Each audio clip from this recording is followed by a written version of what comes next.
Bueno, como les decía, esta es la última clase, está muy bonita, es un tema muy interesante y muy importante, que es el tema de la trazabilidad, es lo que vamos a ver hoy. Entonces, vamos a ver dónde tenía la clase. Creo que, aquí estamos. Entonces, vamos a ir. La semana pasada vimos todo lo que era el muestreo. A mí me parece una clase muy bonita porque es algo muy útil, que sí se usa muchísimo, no solo en la industria alimentaria, en todas las industrias, de verdad, de saber de si mi lote es, buenas tardes Johnny, de qué tamaño, cuántas tengo que analizar, qué pasa si se pasó, si, todo eso, y eso ahí vienen, es muy sencillo de usar, una vez que a uno le explican bien esa tabla es muy fácil. Entonces la tabla militar estándar y los diseños de planes de muestreo, como les decía, se usan en todas las industrias, no solamente en la industria alimentaria. Y hoy vamos a ver lo que es trazabilidad y el plan de recuperación o el recall, que es prácticamente, va de la mano con trazabilidad. Entonces, no sé si recuerdan, habíamos introducido un poco el tema en el primer módulo, cuando empezamos, no mentira, en el segundo, en el módulo de buenas prácticas de manufactura, un apartado era la trazabilidad, porque esto es parte de las buenas prácticas de manufactura, ¿verdad? Saber, ok, yo hice todo al pie de la letra, pero a veces, como les digo, no hay riesgo cero, o sea, siempre hay riesgo, siempre hay una probabilidad, somos humanos y puede pasar cosas y puede ser que algo salga mal. Entonces, vamos a hacer todo lo posible, todo este curso y todo lo que es calidad, inocuidad, es prevenir que pase. Pero también tenemos que saber que si pasa y que pasa y le ha pasado a las mejores empresas, bueno, cómo afrontar la situación. Y eso es justamente lo que vamos a ver hoy, lo que es rastreabilidad, que es, como dice la palabra, rastrear. Y la idea es rastrear un producto para adelante y para atrás. Yo lo hice, ¿a dónde va a ir? O yo lo hice, ¿de dónde vino sus materias primas? ¿Quién le manipuló las materias primas? Entonces, como les digo, es rastrear para adelante y para atrás. Entonces, rastreabilidad es la capacidad de poder identificar de manera sistemática el rastro de un producto con el fin de localizar las unidades comerciales producidas. Cuando lo que queremos es saber hacia dónde se fue un producto, estamos hablando de rastreabilidad. Para dónde se fue, pero también de dónde viene, las dos, como les decía. Porque la empresa tiene que saber que en caso de que pasara algo, a quién le llegó, porque cómo le voy a decir, cómo voy a poner al tanto a la gente de que algo viene mal. Y tal vez hayan productos que no afecten la salud, pero en el caso de los alimentos, si es un producto que tiene un peligro físico, químico o biológico y nos puede hacer daño, todavía estamos hablando de palabras mayores, o sea, es algo que podría poner hasta la vida de alguien y pasa, ¿verdad? Sí, no es tan a menudo por todo esto. Si no viviéramos en una época con tantos sistemas de gestión de calidad, BPM y sistemas de control de calidad y inocuidad, habría pero muchísimos más incidentes de muertes y enfermedad. Pero justamente porque las empresas tienen estos planes, eso ha disminuido montones. Entonces, como les decía, es rastrear. La trazabilidad es cuando queremos identificar a partir de qué materia se elaboró un producto, podemos hablar de trazabilidad. Entonces, en este caso estamos dividiendo un poco los conceptos. Rastreabilidad es hacia dónde se fue el producto. Y trazabilidad es más que todo es para atrás. En esta presentación vamos a dividir como estos conceptos, o sea, es quién me dio a mí la materia prima, ¿verdad? Si es una papa, bueno, a cuál agricultor me trajo o cuál distribuidor me las trajo y él a quién se las compró, ¿verdad? A de dónde venía la materia prima. Un adecuado sistema de trazabilidad permite, por ejemplo, la localización inmediata de los medicamentos que por motivos sanitarios o no hubieran de ser retirados o impedidos de que lleguen al circuito asistencial o comercial. Eso es en el caso de medicamentos también, que pasa mucho a veces, hay medicamentos que venían malos o que ya se dieron cuenta que tenían una sustancia que podía dar infartos. Eso pasa mucho y que aunque tenía años de estar a la venta, de repente ya nadie la puede vender. Entonces eso es el ejemplo que viene ahí. Entonces aquí viene como un esquema, viene pasos, unidad de consumo, pongamos aquí, no sé, latas de atún. Tiene que tener una identificación que va a ser la fecha de caducidad, el nombre del fabricante, el nombre del procedimiento que se usó para producirlo y la identificación de la planta. Después de eso tenemos centro de distribución, que es el famoso CEDI, que las empresas es donde se guardan, como decir las bodegas, donde se tiene ya el producto terminado y listo para salir. Ahí se le va a dar el código de identificación del producto, también se le da identificación del parler. Esto es como la identificación del espacio donde está guardado. Hay centros de distribución que son enormes y eso tiene que estar bien organizado. Código de barras, fecha de caducidad. También aquí viene, por ejemplo, cuando fabricante de frescos cortados, cuando son productos de la corta duración, o sea, que se ponen malos más rápido. En este caso se pide hasta también, no solamente la fecha de caducidad, sino también la fecha de expedición, las dos, cuándo se hizo y cuándo vence. Eso solo se pide en los productos de corta vida. Después de eso, producción de componentes secundarios, la identificación del lote, ya el lote en sí, que lo que tiene que tener es día, hora y producción. Ustedes eso lo pueden corroborar en cualquier producto que compran, se fijan en esos como un sellito que tienen y ahí se ve el día, la hora, ¿verdad? Cuando vence, el número de lote por lo general es la fecha de vencimiento y viene la línea de envasado, a veces viene L2 y vienen a veces las iniciales de la persona que estaba a cargo de la línea. María Fernanda de MF. Como eso es trazabilidad, poder reconocer el día, la hora, quién estaba a cargo, en cuál línea y en cuál planta, porque hay empresas muy grandes que tienen varias plantas. Entonces, eso es ese orden que se requiere para poder entonces saber cuáles son los productos que tenemos que buscar. Entonces, aquí viene, por ejemplo, si yo por ejemplo, voy a hacer una empanada, entonces necesito harina, azúcar y huevos. Entonces tengo que tener también de cada materia prima todo. El productor A me vendió la leche, ese es el lote, cuándo la recibí, el lote de ellos, quién la recolectó, todo. La materia B, los huevos, quién me los vendió, lo mismo. Y la materia C, la harina. Entonces, eso es la trazabilidad, no solamente el producto que yo elaboré, sino también las materias primas que yo utilicé, porque tal vez el problema no fue en mi planta, el problema tal vez ya venía, entonces todo eso se tiene que saber. Vamos a ver. Ahora sí. Aquí viene un poquito, eso es un video para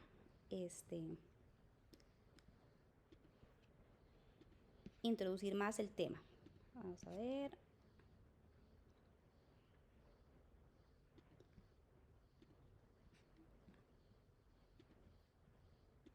Trazabilidad en los procesos logísticos. Ocampo establece para este tema lo siguiente: la trazabilidad logística hace referencia a la posibilidad de identificar el origen y las distintas etapas por las que pasa un producto a lo largo de todo el proceso productivo y su posterior distribución logística hasta llegar al consumidor final. Por tanto, un sistema de trazabilidad comprende un conjunto de procedimientos que permiten conocer la ubicación de un producto en la cadena de suministro en cada momento, así como rastrear su recorrido o saber de antemano qué camino va a seguir. Poner en marcha un sistema de trazabilidad implica establecer una correspondencia directa entre el flujo físico de mercancías y el flujo de información que va asociado a él. Las ventajas de los sistemas de trazabilidad logística son múltiples para cada parte. Para las empresas, les ayuda a identificar puntos críticos a lo largo de la cadena de suministro para así solventar las incidencias y ganar productividad. De esta forma, pueden rebajar los problemas relacionados con la mala manipulación o la contaminación de las mercancías, incrementando la calidad del servicio que ofrecen. Para los consumidores, mejora la confianza de cara a la compra de productos y servicios, sobre todo en una economía globalizada con complejos flujos de mercancías nacionales e internacionales. Además, con el auge del e-commerce, la trazabilidad de las mercancías ha pasado a un primer plano, ya que atenúa la incertidumbre del tránsito que sufren muchos compradores online y que está relacionada con los nuevos paradigmas de la logística omnicanal y la e-logística.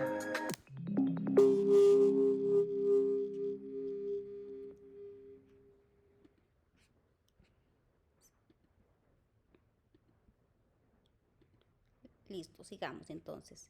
Ese video ayuda a introducir el tema, lo que estábamos hablando. Ahora sí, vamos con cuáles son los elementos que tiene un programa de trazabilidad. Entonces, en las empresas tienen que tener por fuerza un programa de trazabilidad, o por lo menos si tienen BPMs, que es como el primer paso.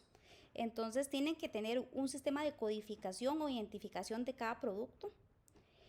Internamente tienen que dar seguimiento, como les digo, a todo, al producto que estoy elaborando, así como las materias primas que usé. Diferenciación individualizada de los lotes, mantenimiento adecuado de registros, o sea, todo anotado. Compras a proveedores con garantía,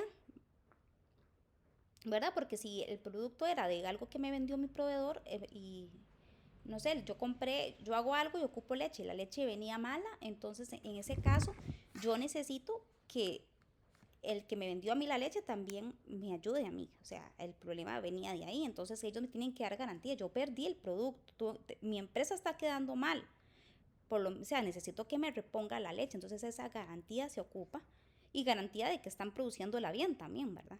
Y la documentación sistemática, o sea, todo anotado, lo que hemos hablado desde el principio, que es una ley de la inocuidad y la calidad, que es lo que no se documenta, lo que no se escribe, no se hizo. Para efectos de ninguna auditoría, de nada, lo que no se escribió, no pasó. Entonces vamos a ver viendo una por una. Entonces, codificación e identificación. Entonces, tiene que haber un código global para cada producto, ya sea al por menor o al detalle, y complementarlo con los registros documentados correctamente llevados. El código tiene que retroconectar al consumidor o bien al local de la venta al detalle con el fabricante y finalmente con el lugar de producción.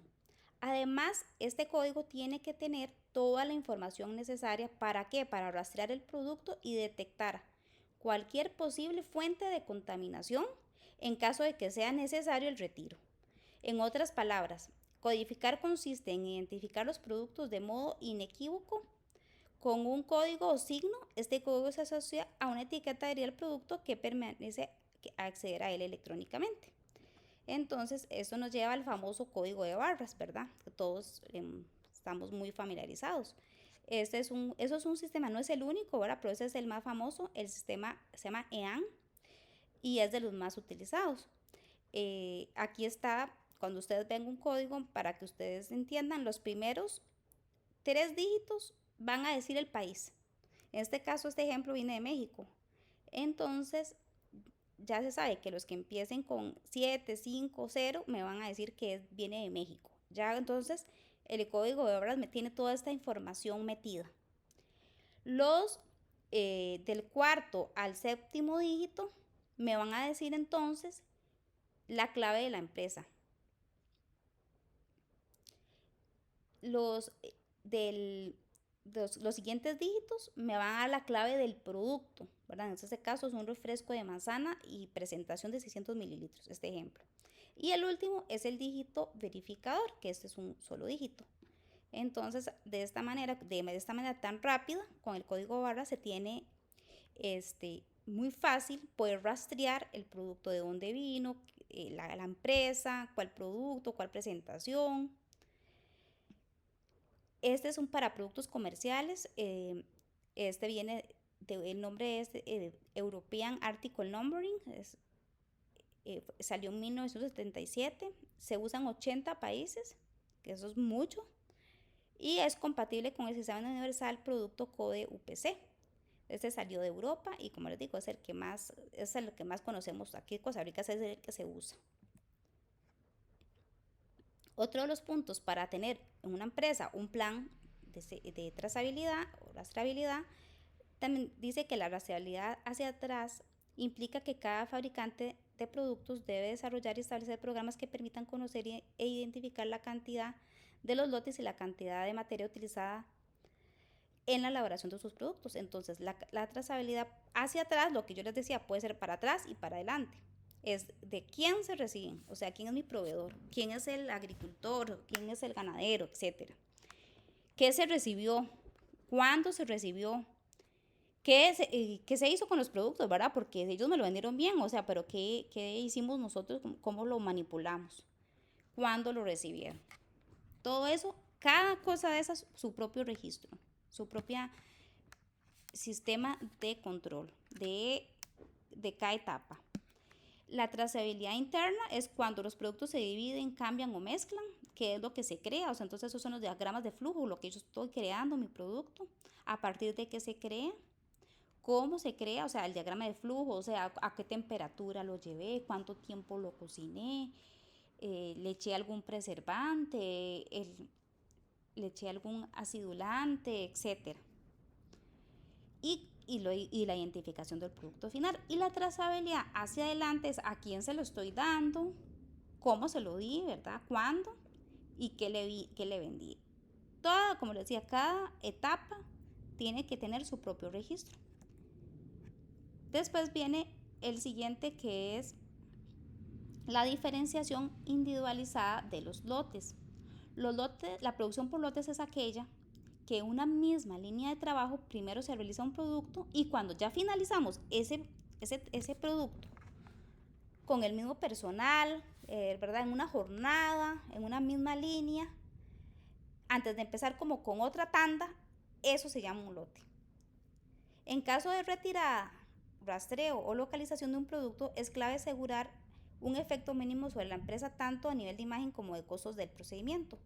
El uso de sistemas de inventario como el PEPS, que era primero que entra, primero que sale, o sea, primero usemos lo más viejito, no vamos gastando lo viejo, ¿verdad? Es como así como el procesado por lotes y apoyo basado en registros documentarios, o sea, todo registrado, todo anotado con orden, hace que la retirada y recuperación es un proceso más exacto. Si tenemos todo acomodado con papeles, todo en categorías, cuando hay que hacer esto, la empresa actúa rapidísimo. Pero si la empresa era desordenada, y la empresa no tenía respaldos, no está segura, entonces ahí sí hay un problema. Mantenimiento adecuado de registros, lo que hemos venido hablando. Entonces, en todo lo que tenemos que hacer, como les decía, cada etapa tiene que tener su registro. Es indispensable en un plan de rastreabilidad es que todos los registros sobre el origen de un producto sean accesibles. Aparte, yo puedo tenerlo registrado, pero todo el mundo tiene que saber, no solamente la persona que se encarga, todo el mundo tiene que saber qué se registra, dónde se registra, cómo se registra y sea accesible y está bien documentado, bien ordenado. Pero también hay gente que todo lo registra, pero si no tiene bien ordenado, si es en la computadora con carpetas, con nombre bien claro, con fecha, todo bien, también va a ser un problema, ¿verdad? No hay nada más importante que disponer fácilmente de la información que se necesita para identificar o eliminar la fuente de contaminación. Entonces dice que para el manual de rastreabilidad, entonces todo eso se tiene que aumentar, los objetivos, eso tiene que estar en cada registro, el alcance, quiénes son los responsables, los roles, requerimientos, los recursos, todas esas cosas deben de estar documentadas. Comprar a proveedores con garantía, estar a otra.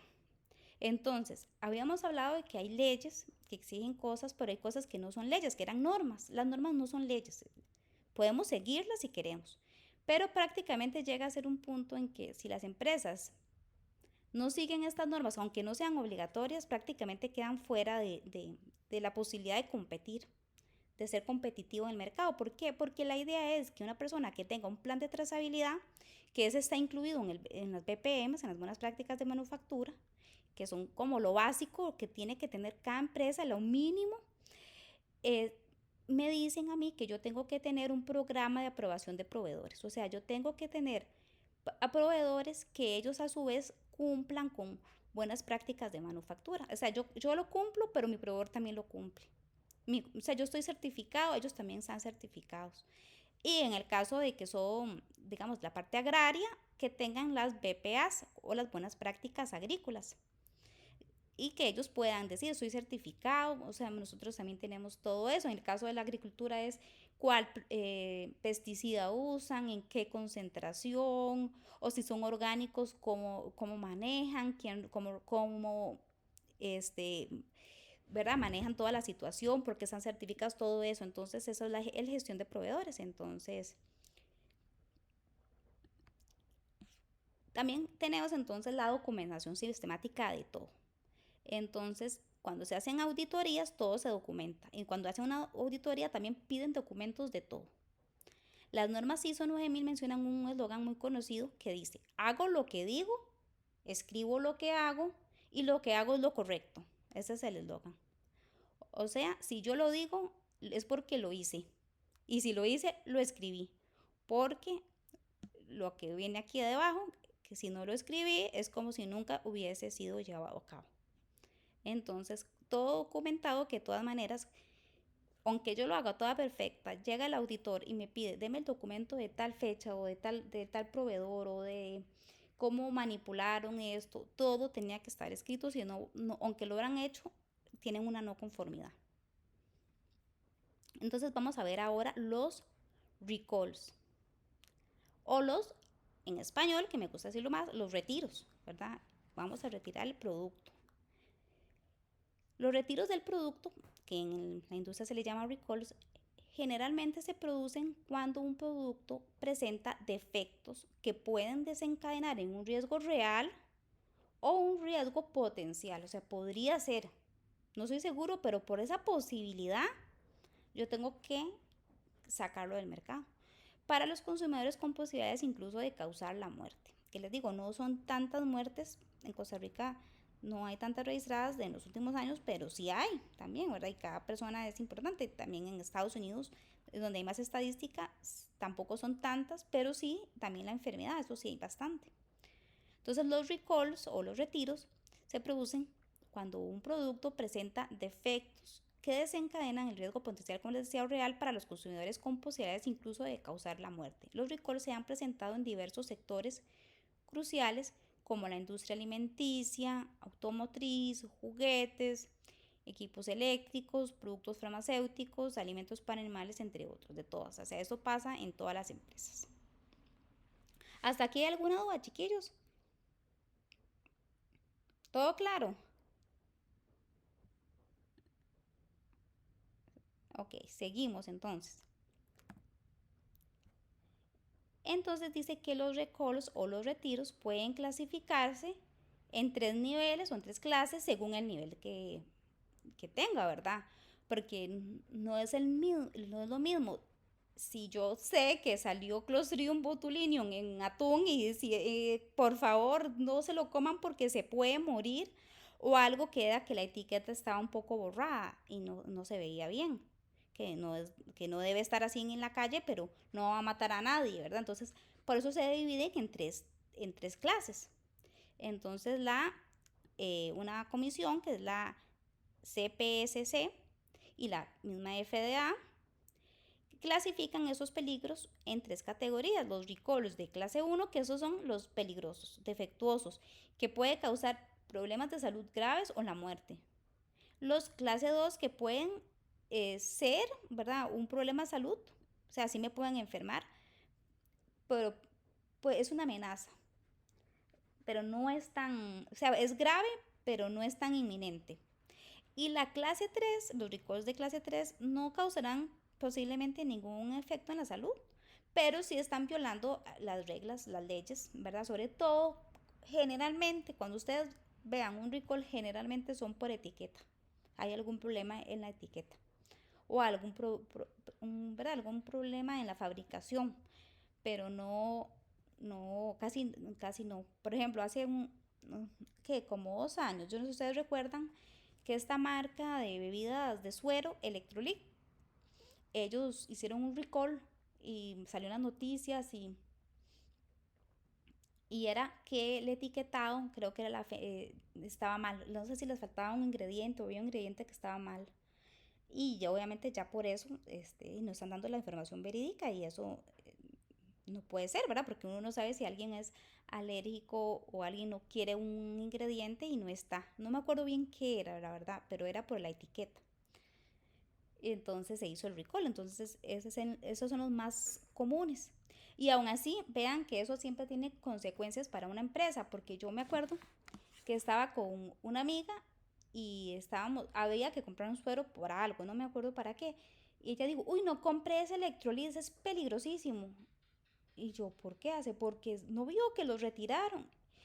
Y yo le expliqué que yo había visto la noticia y no había sido por nada, ningún riesgo biológico, era porque la etiqueta estaba mal. Pero ya en la mente del consumidor, con solamente el hecho que salgan las noticias de que están retirando, están recolectando todos este, los productos de tal fecha, tal empresa, ya en el consumidor, a veces el consumidor no va a leer la noticia, no va a escuchar o no va a entender, entonces le va a quedar eso ahí en la mente. Entonces por eso las empresas, obviamente, sí, eso es lo último, ¿verdad? Eso es evitarlo. Aquí viene una estadística que está en esa presentación de recalls por categorías de 2007 al 2018 y ahí eso es en Estados Unidos y ahí viene, pero si nos fijamos no viene nada de la industria alimentaria, viene juguetes, ropa, ¿verdad? Que supuestamente juguetes es lo que más se ha hecho recalls, ¿verdad? Pero no viene nada de industria alimentaria, pero yo sí les puedo decir que en Costa Rica los recalls que se hacen más comúnmente es los embutidos y quesos. Esos son los que más se hacen recalls. No muchos, pero sí son los que más tienen, los que más se les ha hecho. Y también les puedo decir que hubo hace poco estas frutas congeladas, creo que eran fresas o blueberries y ni siquiera eran costarricenses, pero sí se vendían en Costa Rica. No sé si las han visto, esas frutas congeladas, como eran importadas de Estados Unidos, si no me falla la memoria, y eso fue hace poco, eso fue reciente, y salió en las noticias que venía con salmonela. Y en Costa Rica, de los recalls, por razones biológicas, o sea, por un microorganismo, adivinen cuál microorganismo es el que más en los últimos 10 años. ¿Alguien sabe? Bueno, ¿han visto noticias? La listeria. Yo ahora he dicho que la salmonela, pero en Costa Rica la que más se registra es la listeria. Y también otro producto que ha salido contaminado aquí en Costa Rica y que han hecho recalls son estos productos que ya vienen como preparados, listos para consumir. Eran de unos taquitos, creo que la carne tenía salmonela, pero era una marca que no es muy famosa, entonces tuvieron que hacer un recall a nivel de todo el país. Y también hace poco habían hecho un recall de estos productos chiquitos que se llaman Kinder Sorpresa, que son como unos chocolates. Pero ese fue en Costa Rica y en todo el mundo. O sea, el del Kinder Sorpresa fue a nivel global, no solo en Costa Rica. Porque lo que tenía el Kinder Sorpresa era salmonela. Entonces, para que ustedes vean que esas cosas pasan, ¿verdad? Casi siempre cuando pasa en la industria alimentaria es por peligros microbiológicos, ¿verdad? Microorganismos. Pero también pasa por peligros físicos y químicos de menor grado. Dice Irene, hace unos meses en Mac de Estados Unidos también con la carne. Sí, de hecho a McDonald's a cada rato le salen cosas. Si uno ve noticias, a cada rato les están saliendo cosas.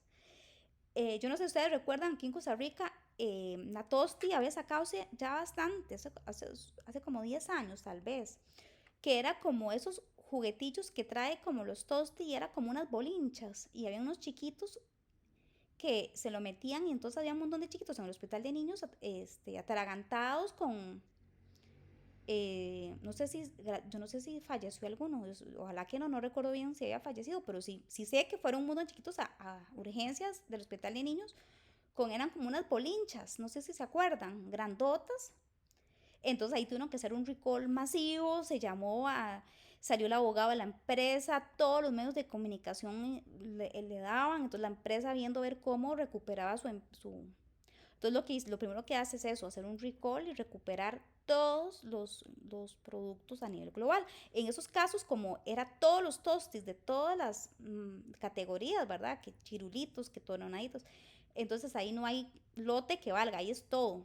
En caso de que a veces se identifica, bueno, no, yo es que compré la harina que traía tal cosa, solo esa fue el lote tal, de tal fecha, entonces ahí es más específico, más callado, más discreto, ¿verdad? Dependiendo de la magnitud del problema. También hay otro caso que hubo, para no solamente dar ejemplos de peligros biológicos, bueno, es el de las bolinchas, ese es un peligro físico. Había uno que esta también era una mantequilla maní, no es costarricense, la venden aquí, se llama Jif, es una mantequilla maní, yo la he visto, pero no la he comprado. Dice Auricela que ella trabajaba en una planta de embutidos y había un problema de listeria. Sí, Auricela, en Costa Rica, la listeria es la que es la bacteria más peligrosa. Se ha dado mucho, y lo que usted dice, en embutidos y en quesos, es lo que más se da. Entonces sí, hay que tener cuidado. Ah, esta mantequilla de maní tenía trozos de metal, quién sabe, seguro muy pequeñitos. Entonces no pasó por el detector de metales. Y eso, ¿cómo se dieron cuenta? Con lo que vimos la semana pasada, el muestreo, ¿verdad? Ya el producto salió a la venta, pero el control de calidad ellos se quedan haciéndose que con las muestras que sea que tengan que revisar, abrirlas y hacerle todos los exámenes y se dan cuenta que habían metal. Entonces ahí, imagínense, en el daño en el esófago, en la digestión, o sea, dañinísimo en una mantequilla de maní. Entonces, son cosas raras, pero pueden darse. Por eso es que hay que hacer constantemente siempre el control de calidad. Y por eso es que también hay menos casos, porque hay todos estas, ¿cómo se llama? Programas de trazabilidad, buenas prácticas de manufactura, sistemas de gestión de calidad, HACCP y todas las cosas que hemos ido viendo a lo largo del curso. Programa de retirar o el recall. Para una empresa tiene que verse obligada a recuperar o retirar un producto por varias causas, entre unas cuando los consumidores sufren un daño, ¿verdad? Es el primero, obviamente. Cuando hay muchas quejas o reclamos, por ejemplo, tal vez el producto no estaba mal, pero no sé, la gente usaron un ingrediente nuevo, eso a veces pasa, las empresas a veces cambian de proveedor, o no sé, me sale más barato comprarle el vinagre a esta empresa y tal vez ese producto está perfectamente bien hecho y le sale más barato a la empresa, pero no era la misma calidad, no sabía igual. Entonces ya empiezan a ver ese montón de quejas de que es eso tan feo, entonces ahí pueden hacerlo, ¿verdad? O que se detecten fallos obtenidos en los controles de calidad, como les decía. Por ello es importante que el momento para crear un procedimiento efectivo para el retiro de un producto del mercado no es cuando se presenta la situación, sino mucho antes. Eso es, o sea, prevenir, así como en la vida de uno, que uno no tiene que esperar tener el colesterol, los triglicéridos, la obesidad, etcétera, para decir, no, me va a dar diabetes. Uno tiene que empezar desde siempre, desde niño, a cuidarse, pero a veces la cultura de uno es como muy dejada, ¿verdad? Como muy... Es lo mismo, pero en las empresas sí se lo tienen que tomar en serio. No es esperar que sea, sino que si se sospecha, y la sospecha sobre todo es en materia grave, digamos, de que si puede ser que no sea nada, pero si es muy grave, entonces tiene que actuar inmediatamente. Cada fabricante tiene que tener su plan de retiro y preparar una estructura organizativa que le permita, en caso de que sea necesario, recuperar el producto de forma rápida y eficaz lo más rápido posible. Entonces, aquí en ejemplos de retiradas de productos. Vamos, dice, aquí viene un ejemplo de una retirada de un producto. Esa es la asociación ASCOTA, que es la Asociación de Tecnólogos de Alimentos de Costa Rica. Entonces, aquí viene, eso fue Pricebar, para que ustedes vean un ejemplo de la vida real. Dice, en acatamiento con la resolución tal, de la Dirección del Consumidor tal, Pricebar Costa Rica, cédula jurídica número tal, informa a sus consumidores y al público en general sobre el retiro del producto hummus, pital, pan humus no sé qué, humus no sé cuánto y el humus no sé qué. Todos, aquí están los 4 productos y ponen las fotos, que es importante para que el consumidor pueda identificar si lo compró. A veces tal vez por el nombre no, pero la foto sí. Se advierte que por ninguna circunstancia se debe ingerir los productos anteriormente identificados por cuanto existe el riesgo de que ojo, tal vez no lo tenían, de que esos productos con fecha de vencimiento desde el 21 de julio y el 17 de agosto se encuentran contaminados con Listeria monocytogenes al encontrarse la bacteria en las instalaciones de la planta de producción, no en el producto final. O sea, esto fue que haciendo las pruebas de calidad, el producto sí salió limpio, pero en la planta, como dice Auristela, salió Listeria. Entonces, PriceSmart, con la reputación que tiene, no se la puede jugar. Entonces, de una vez tienen que hacer un comunicado. Y es lo responsable que hacer, ¿verdad? Y como medida de educación, evitar cualquier ¿verdad? Afectación a la salud. Aquellas personas que hayan adquirido algunos productos anteriormente tendrán derecho al reembolso, por supuesto, para la cual tienen de presentarse con el producto y reciban el reembolso correspondiente, el plazo de tanto, todo eso. Y aquí está el nombre del responsable, la cédula y PriceSmart. Entonces eso es un ejemplo de qué se hace cuando pasa eso. Ahora hay que informarlo, hay que hacer un anuncio oficial.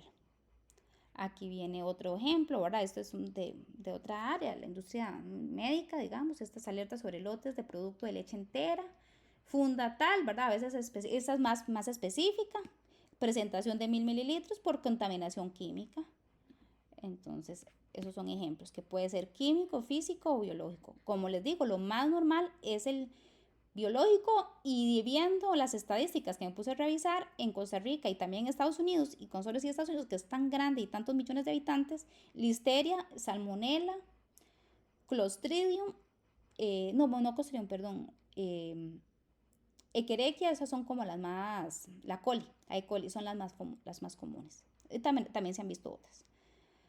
Organización del equipo de retiro en el producto del caso alerta. Entonces, la empresa tiene que tener dentro de su departamento de calidad un esquema que tiene un funcionamiento de un sistema para la retirada del producto. Entonces, tiene que haber una relación directa. El presidente de la compañía, el coordinador de la alerta, y tienen que haber diferentes departamentos porque todos al final tienen que ver los de compras, porque yo le compré a tal proveedor, el de ventas, porque yo le di la cara a tal, el almacén, los que lo distribuyen. Y también aquí falta el abogado, ahora las empresas tienen su abogado en la parte legal, porque vienen demandas de fijo, y la parte de relaciones públicas, la imagen de la empresa. Entonces también las empresas tienen una persona que se encarga de las relaciones públicas. Desde el punto de vista organizativo, la alerta involucra también el área de control de calidad, donde se identifican los lotes. ¿Verdad? Primero, el control de calidad fue el más importante, fue el que se dio cuenta del problema. Ya los demás manejan todo a nivel administrativo, pero la parte del control de calidad es más importante. De ser necesario, el producto fuente de alerta debe retenerse, además debe registrar los registros y documentar los procedimientos durante la destrucción del producto, porque cuando es así de una bacteria, lo que sea, ese producto obviamente no se puede reprocesar, ese producto debe ser destruido. El nombramiento del equipo de retirada, el coordinador debe conocer todos y cada uno de los aspectos del funcionamiento de la empresa con el fin de seleccionar personalmente a los componentes del equipo de la retirada. El equipo debe incluir personal de producción, control de calidad, la gente del área de producción, de calidad, mercadeo, ventas. Aquí sí vienen todas las áreas, asesoría legal y relaciones públicas, así como otros departamentos si se considerara necesario. Entonces se deben de tener responsabilidades, por ejemplo, definir cada etapa del proceso de retiro, la persona a cargo, o sea, a usted le toca tal área, a usted tales, a usted súper grandes, a usted pequeños, etc.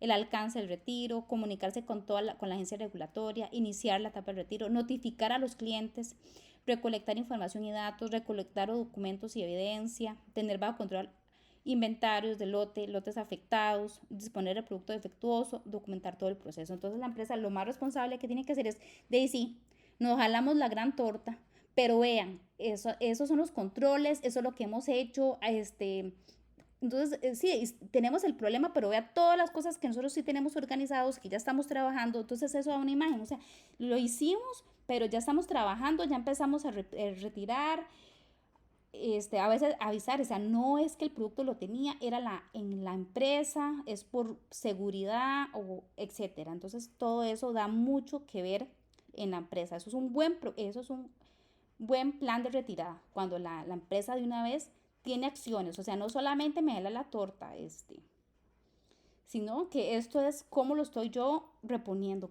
qué estoy haciendo yo al respecto. ¿Quién da la cara frente al retiro del producto en caso de alerta? Las relaciones públicas. Debe prepararse para aclarar todas las dudas en relación al retiro del producto, los medios de comunicación. Yo trabajaba en una empresa donde una vez pasó una retirada y me acuerdo que llegó Teletica, llegó todo. Entonces la muchacha de relaciones públicas sí le pidió ayuda, por ejemplo, a los dos abogados que la acompañaran en las noticias, porque por si le preguntaban algo, pero ella sí la quedaba la cara, pero ella sí en ese caso se apoyó a los abogados. Tienen que dar todas las dudas, de apoyarse, aquí está en asesoría legal, ¿por qué? Porque pueden venir demandas y toda la responsabilidad civil de la empresa y afectación de la marca. En proceso de retiro del producto en caso de alerta, el plan de retiros del mercado por escrito debe incluir procedimientos que escriban los pasos que se van a dar y asignar la responsabilidad de dar esos pasos.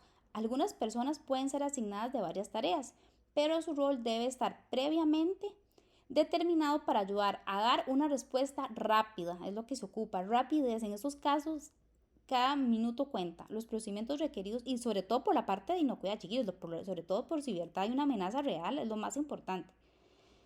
Notificación directa a los clientes cuando se exige acerca del alimento que se está retirando, incluida la forma de devolverlo, cómo deshacerse del producto afectado. Notificación pública sobre el peligro que representa el alimento cuando sea el caso para proteger la salud pública. Comprobaciones de eficacia para verificar que el producto se retiró. O sea, comprobé, si lo retiramos, vean, me devolvieron todos estos.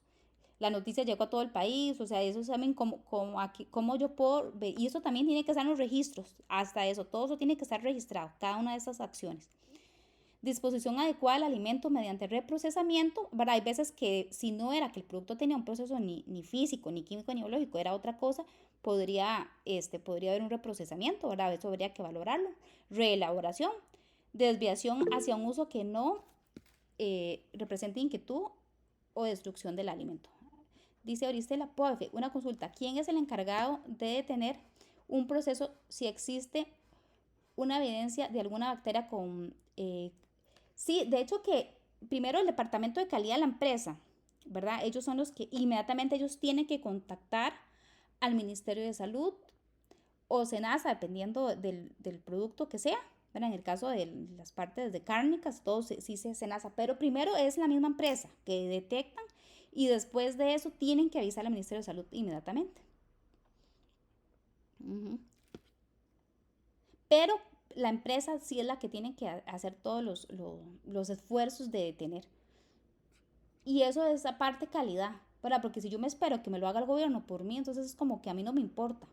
Entonces la empresa tiene que hacerlo para que la empresa te muestre que le da vergüenza lo que pasó y que está haciendo algo para ver cómo solucionar el problema. Dice, localizar el producto e identificar a los clientes. En caso de llevar a cabo una retirada de producto, es necesario identificar los lotes que hay que recuperar y los clientes que han recibido el producto que se está rastreando. Con este fin es necesario llevar correctamente los registros de los códigos y su distribución. Esta información es clave. Si no existe, es imposible identificar los clientes que recibieron los lotes y se debe recuperar el producto en su totalidad. Cuando se distribuye el producto, es esencial que la factura a la venta pueda relacionarse con los lotes adquiridos por el cliente. Entonces aquí viene una consulta de la trazabilidad, entonces tengo el código de barras, eso es una identificación, entonces también se identifica en dónde estuvo, registro, consulta de la trazabilidad, de la venta, todo, o sea, como les digo, cada etapa debe estar perfectamente codificada para la trazabilidad. Consecuencias que hay, ¿verdad? Porque obviamente, como les he hablado, hay muchas consecuencias cuando hay una campaña de retiro. Primero que todo es la imagen de la empresa. Como vean esta amiga, no, este caso no era que el producto ya había pasado su tiempo, era la etiqueta, o sea, no era nada, el producto estaba en perfecto estado, no estaba vencido, no estaba malo, no tenía nada, solamente era la etiqueta. Obviamente lo responsable era ¿verdad? hacer el recall porque para que la gente necesita una etiqueta que tenga claramente el lote, la fecha de vencimiento y todo eso, pero el producto nadie se iba a morir por consumirlo. Había pasado ya su tiempo y esta amiga mía todavía tenía en su mente, no, esa marca no se compra, porque esa marca, entonces ves como esto definitivamente tienen que manejarlo con una inteligencia, una astucia, una responsabilidad, una rapidez para deteriorar lo menos posible la marca, la imagen de la empresa. Coste del transporte logístico para recuperar las no conformidades, imagínense también, es todo la pérdida del producto.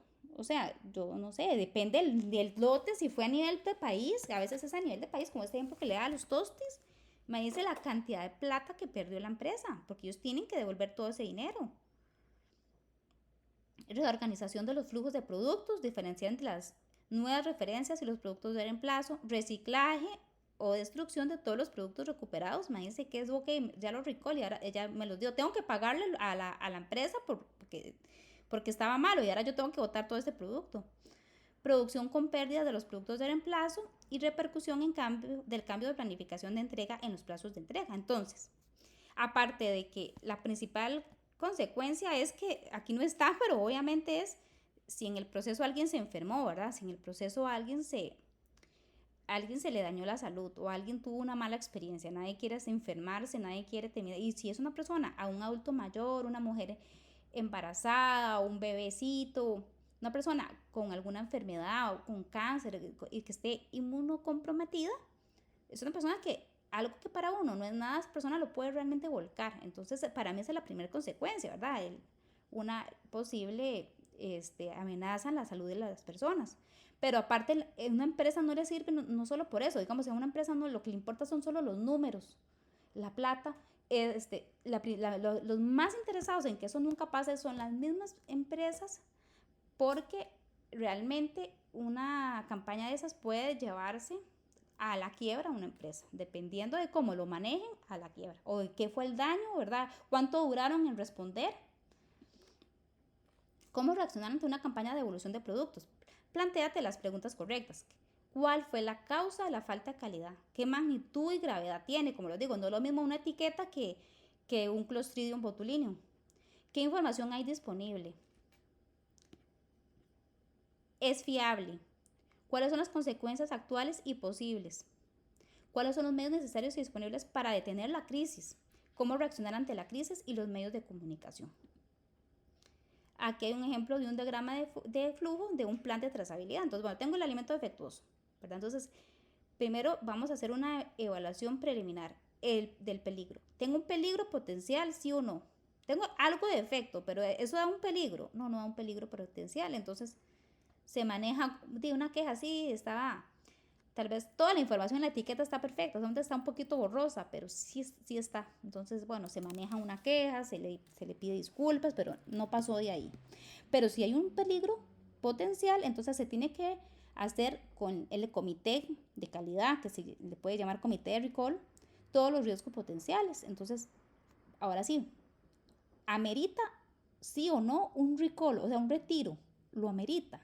Si no lo amerita, tal vez sí había un peligro potencial, pero no lo ameritaba, no era tan magnitud ni gravedad, entonces se sigue con el producto, o sea, se vende, pero con más registros y con más cautela.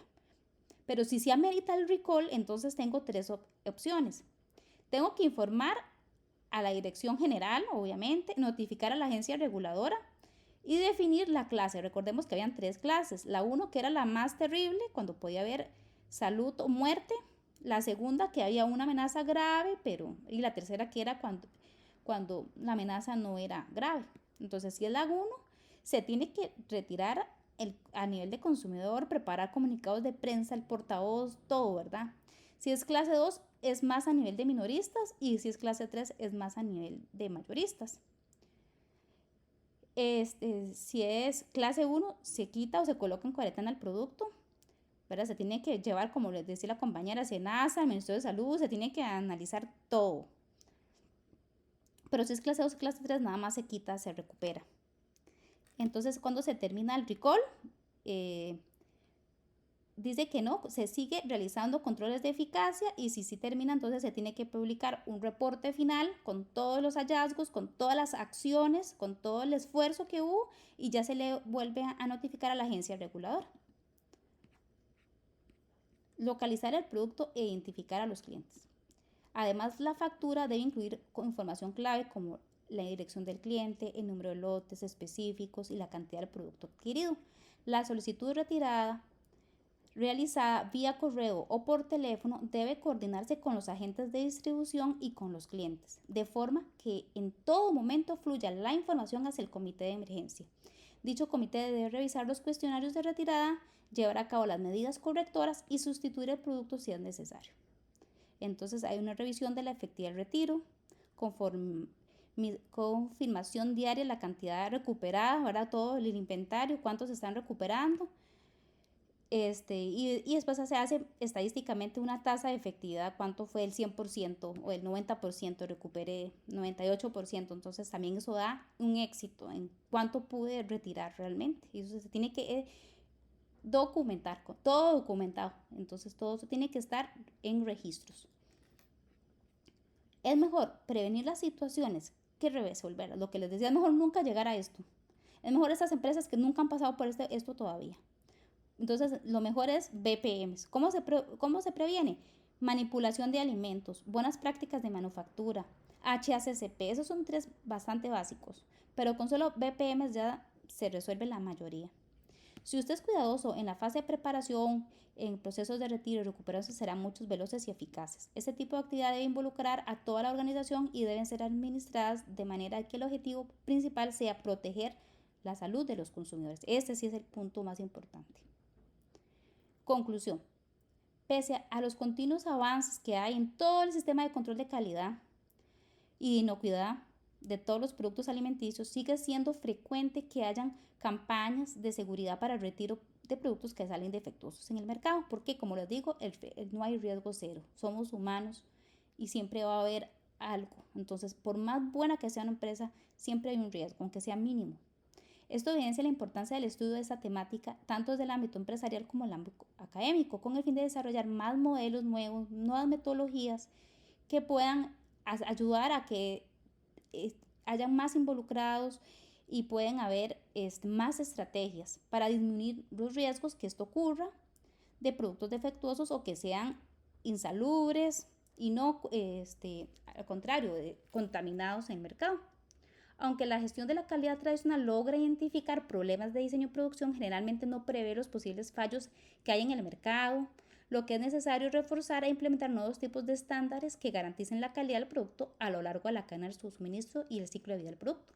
En otras palabras, es recordar aquel ciclo de la calidad que habíamos visto en uno de los módulos de la calidad, que era acción, ejecución, no sé si se acuerda, y al final siempre era la mejora continua y seguía el círculo. O sea, es un círculo de nunca acabar, siempre es ver cuáles son los problemas, hacer algo, tomar acciones, revisar y mejorar. Entonces, una nueva idea, un nuevo procedimiento y volver a controlar con eso. Es algo que nunca se acaba, es un ciclo, se llama el ciclo de la calidad, que no acaba porque siempre hay riesgos y siempre también hay nuevas ideas, innovaciones y métodos de cómo podemos controlar. Y eso sería, no sé si tienen alguna duda. Claro, chiquillos, entonces esta es la última clase. De corazón, espero que hayan aprendido muchísimo. Para mí fue una experiencia muy bonita, la primera vez que doy cursos aquí en IPEA y me gustó mucho. Tuve un grupo muy bonito, muy participativo. Les agradezco mucho a todos que hayan llegado hasta aquí, los felicito. Espero que estén muy contentos con ustedes mismos porque es un logro. Y recuerden que lo que uno ve en la universidad o en un curso siempre es un poquito, es un 20%. La mayoría de las cosas son las que uno hace y las que uno aprende también uno solo. Acuérdense que eso siempre, eso nadie, ni un doctor, ni nadie puede nunca dejar de estudiar porque siempre hay, es lo mismo que estamos viendo, la mejora continua. Entonces, los invito a que sigan viendo videos. En YouTube hay mucha información. algún tema que les haya gustado en particular, ver BPM, repasar, HACCP, ver así, cuando tengan algún tiempito para que siempre estén con todo bien fresquito. Entonces, aquí me despido y espero que de verdad le tengan mucho provecho a todo esto y los felicito a todos por llegar hasta este punto.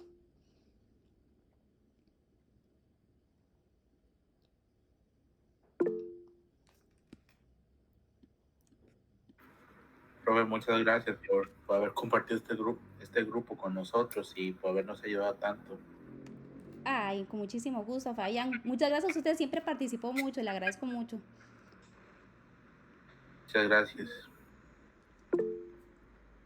Con mucho gusto, Stephanie. Profe, muchas gracias, en serio, demasiado bueno, legal. Ay, qué dicha que les haya gustado, ojalá sí me haya hecho entender.